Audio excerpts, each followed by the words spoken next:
السلام علیکم ورحمۃ اللہ وبرکاتہ۔ حضرت ابو سعید خدری رضی اللہ تعالی عنہ نے بیان کیا، رسول اللہ صلی اللہ علیہ وسلم نے ارشاد فرمایا کہ جب تم میں سے کوئی شخص خواب دیکھے جسے وہ پسند کرتا ہو تو وہ اللہ کی طرف سے ہوتا ہے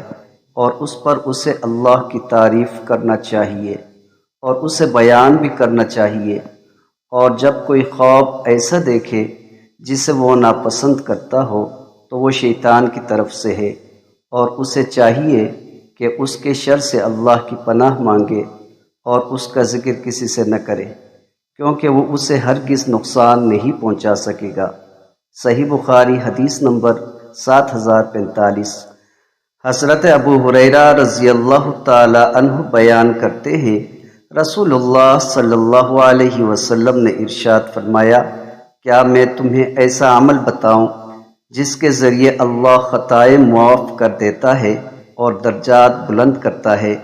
صحابہ کرام نے عرض کیا، کیوں نہیں اللہ کے رسول، ضرور بتائیں۔ آپ صلی اللہ علیہ وسلم نے فرمایا، ناگواری کے باوجود مکمل طور پر وضو کرنا، مساجد کی طرف زیادہ قدم چل کر جانا اور نماز کے بعد دوسری نماز کا انتظار کرنا، یہی سرحدی چھاؤنی کی حفاظت ہے۔